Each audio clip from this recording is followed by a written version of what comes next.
Global TV News Prime, African Democratic Congress unveils the National Secretariat in Abuja.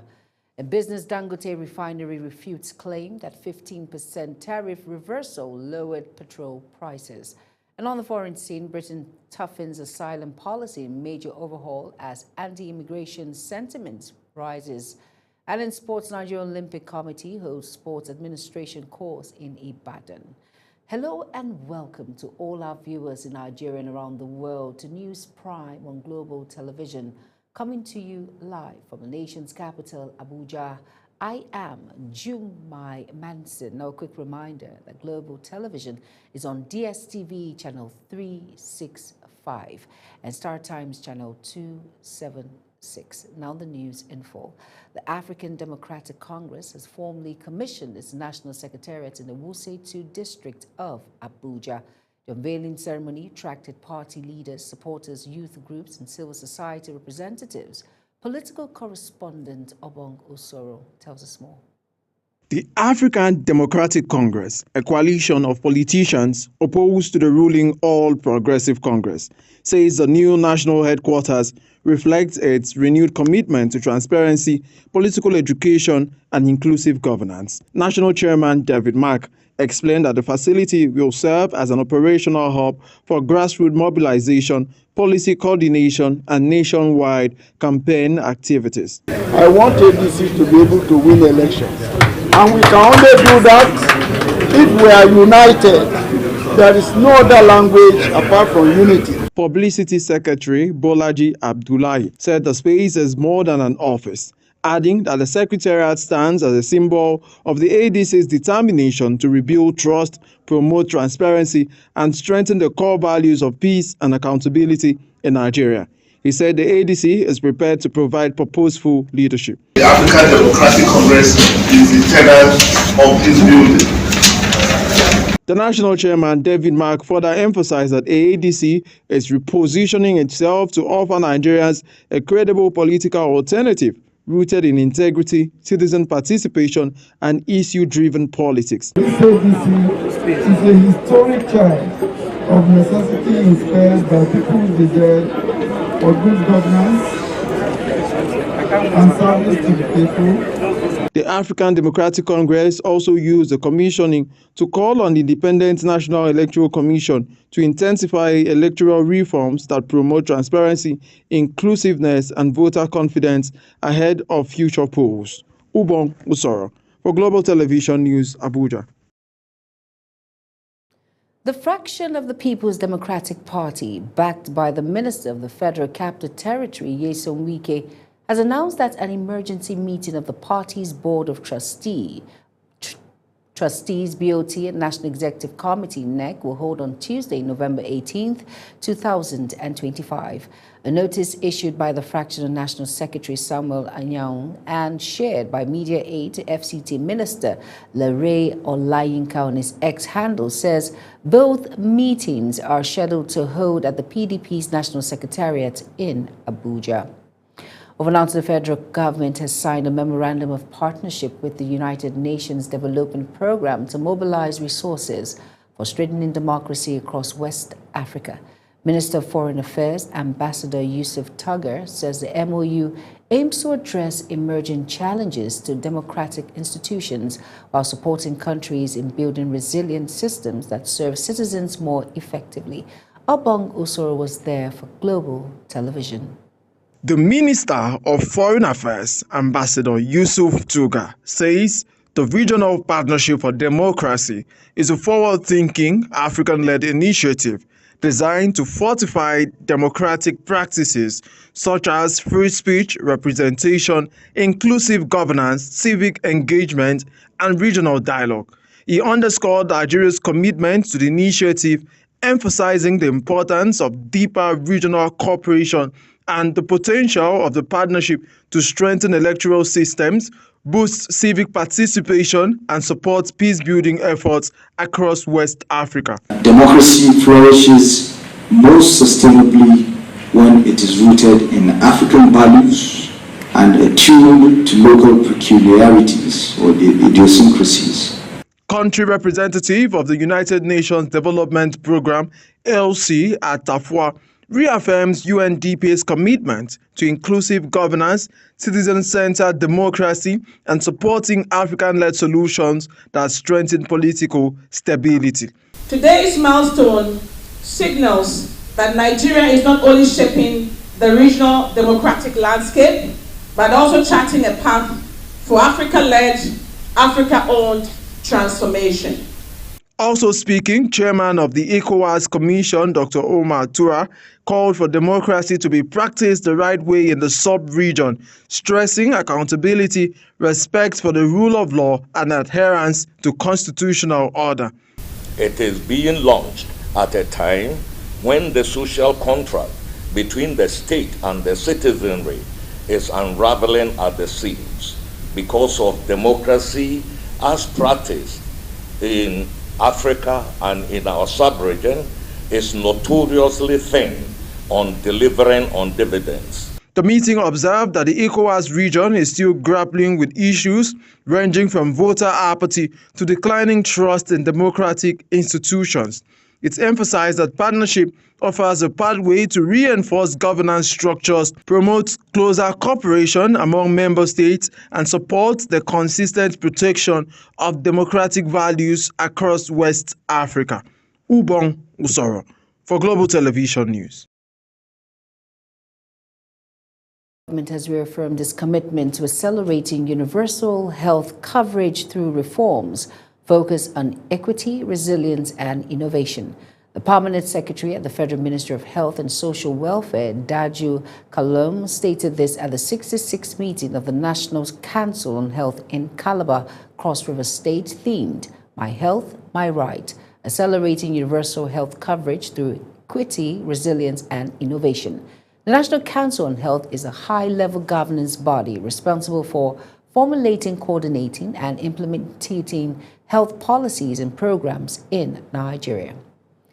The federal government has opened the application portal for the newly launched 50 million naira Student Venture Capital Fund, a flagship initiative designed to turn student-driven ideas into commercially viable high-impact ventures. In a statement, Director of Press and Public Relations at the Federal Ministry of Education, Folashade Borawo, said successful candidates will also benefit from the comprehensive support ecosystem. Borawo said the program includes expert mentorship from seasoned entrepreneurs and industry leaders, as well as full access to tools, platforms, and resources required to develop and scale their startups. The Federal High Court says it will commence its Christmas vacation on December 19th. The Federal High Court's Director of Information, Dr. Catherine Christopher, in a statement in Abuja, said court sittings will resume in all judicial divisions on January 7, 2026. The Director of Information also stated this is in accordance with a circular duly signed by the Chief Justice John Soho. Moving on now, the federal civil servants have called on the federal government to urgently clear the outstanding 3 months of the 35,000 naira wage award, citing the rising cost of living and the critical role the arrears play in alleviating financial pressures. The wage award negotiated with labor unions in 2023 was intended as a temporary caution to ease workers' burdens during the government's ongoing economic reforms. At the time, labor unions had threatened nationwide strikes if their demands for improved compensation and cost of living adjustments were not met. And now on, the National Youth Service Corps, NYSC, has released the deployment details for its 2025 Batch C prospective Corps members. The scheme announced this via its official X handle, confirming that call-up letters are now available, adding that some prospective Corps members posted to Lagos and the Federal Capital Territory have been assigned to undergo their orientation in neighboring states. NYSC noted that some prospective Corps members deployed to Lagos have their orientation course in Ekiti, Kwara, Ondo, Ogun, and Osun camps, while some deployed to FCT will be in Kaduna, Niger, and Nasarawa camps. Across Nigeria, a growing wave of artificial intelligence-generated videos is fueling a new kind of online fraud. Some fake celebrity endorsements to fabricated investment adverts. Scammers are now using AI-generated videos to deceive unsuspecting Nigerians. Global Television's Priscilla Obasi examines this growing trend. The report.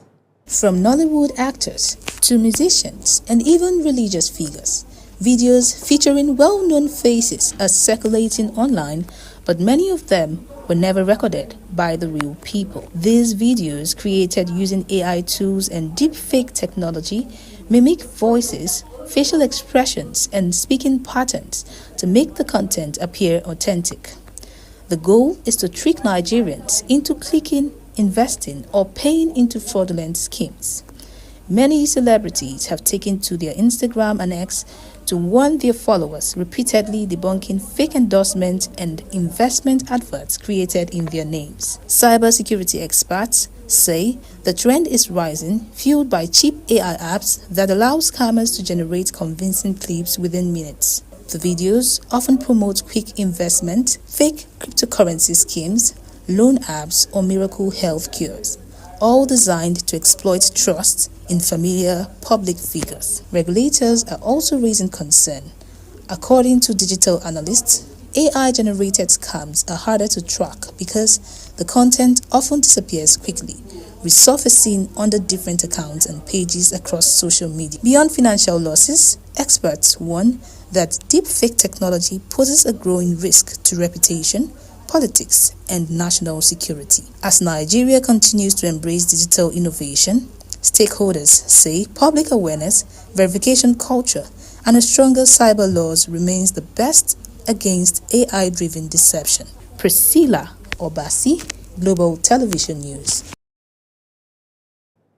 You are watching the live broadcast of News Prime. When News Prime returns, President Trump says United States may open talks with Venezuela's Maduro. Details coming shortly, plus business and sports stories on the other side of this break. Please stay with us.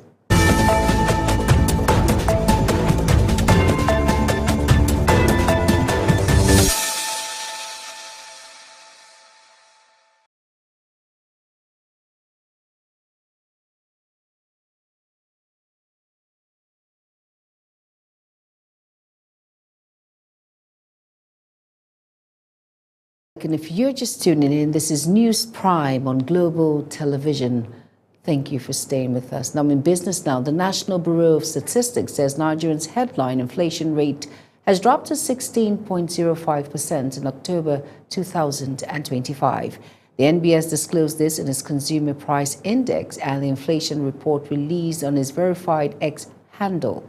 The report states that the inflation rate fell from 18.02% recorded in September. It added that on a month-on-month basis, headline inflation rose by 0.93% in October. The Dangote Petroleum Refinery says the recent downward adjustment in the pump price of premium motor spirit, PMS, by oil marketers was triggered solely by its own decision to reduce petrol prices earlier this month, not by the temporary reversal of the 15% import tariff as widely speculated.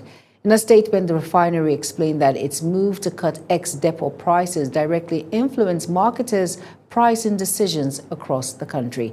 And the company noted that the recent reduction in PMS pump price by oil marketers was a direct response to the price cut on November 6 and not caused by temporary reversal of the 15% import tariff.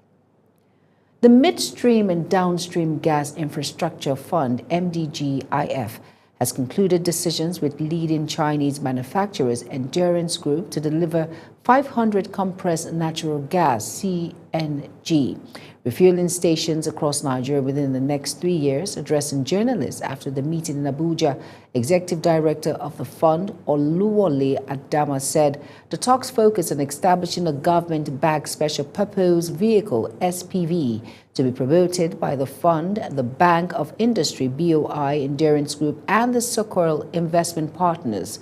He announced that the initiative includes the creation of a compressed natural gas automobility infrastructure company, CAM Infraco, which will oversee the deployment of 500 integrated CNG stations, development of LCNG supply infrastructure, and provision of CNG and LNG transportation trucks, with trucks mounted cascades to form a nationwide virtual pipeline. Adama noted that the project will ease long queues at existing CNG stations by expanding access to refueling points and improving supply through straightened logistics and distribution systems. Senior Special Advisor to the President on Special Duties and Domestic Affairs, Oluwatosin Sabir, said the project aligns with President Bola Ahmed Tinubu's drive to enhance energy security by deepening the use of auto CNG and reducing reliance on petrol and diesel, particularly in the transport sector. Chief Executive Officer of Endurance Group, Eric Lin, explained that SPV aims to build a nationwide CNG refueling maintenance and logistics ecosystem by leasing CNG equipment to certified operators and ensuring reliable gas supply through a world-class virtual pipeline network. And on the foreign scene, officials from the United Nations Refugee Agency, World Health Organization, and United Nations Main Action Service have delivered stark warnings over the deteriorating situation in Sudan. And the military and the rival paramilitary Rapid Support Forces, or RSF, went to war in 2023 when tensions erupted between them. The Army and RSF are former allies that were supposed to oversee a democratic transition after 2019 uprising. The fighting has killed at least 40,000 people, according to the World Health Organization, and displaced 12 million others. Over now to President Donald Trump says the United States may open talks with Venezuelan President Nicolas Maduro, who faces escalating pressure from Washington amid a massive U.S. military buildup in the Caribbean. Zaral Nasru has details. It was one of the first signs of a possible path toward diffusing an increasingly tense situation in the region as the U.S. wages a campaign of deadly strikes against suspected drug trafficking boats of the Venezuelan coast and in the Eastern Pacific Ocean. Trump's statement has now provided a ray of hope. And we may be having some discussions with Maduro, and we'll see how that turns out. They would like to talk. Well, in Venezuela's case, it's about drugs, and it's also about thousands, hundreds of thousands of people that they've released into our country. And some are gang members from Tren de Aragua, some are many are drug dealers, some are murderers. So in the case of Venezuela, it's the prison population. Their almost entire prison population was released into the United States. You know what that means? So they're using Jeffrey Epstein as a deflection from the tremendous success that we're having as a party. Marjorie Taylor Greene. I don't think her life is in danger. Frankly, I don't think anybody cares about her. Okay, what about you? Trump offered no further details about the possibility of talks with Maduro, whom the U.S. has accused of ties to the illegal drug trade, which Maduro denies. Zahra Nasser reporting for Global TV News. The United Kingdom has announced new asylum policies that will cut key protections and end automatic benefits for refugees, a major shift aimed at reducing irregular migration. The plan has triggered mixed reactions across London, with many questioning whether it can be enforced fairly. Mukhtar Qasim tells us more. Some residents of London say the policy reflects public sentiment, but warn it could be difficult to implement without undermining dignity or violating international standards. Others doubt that the United Kingdom has the capacity or resources to return rejected asylum seekers, especially with the rising costs nationwide. So I think it's a fair reflection of what British people want out of an execution. I don't know how they can correctly do it in a dignifying way, because you see what Trump's doing in the US is a clear violation of human international law. So it's a clear sentiment in the UK, and it's a step towards a viable solution. But I don't know if doing these measures without any without showing effective step-by-step validated by moral compass.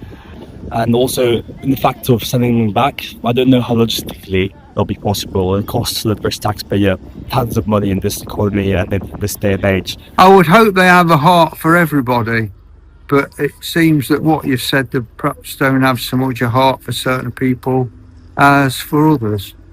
The thing is, what I really would like to be dealt with is the people who exploit, the people who run these boats, and they exploit people for money and all the rest of it, and they live a life what I would consider totally inappropriate as to how they earn their living.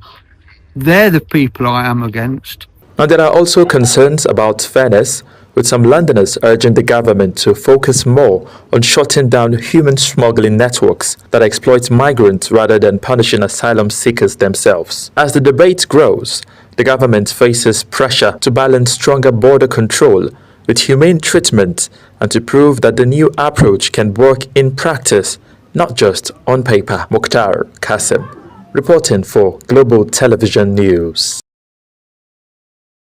In sports stories now, President Bola Ahmed Tinubu has commended the Super Eagles for their efforts in the 2026 FIFA World Cup qualifiers, despite their heartbreaking loss to DR Congo in a playoff.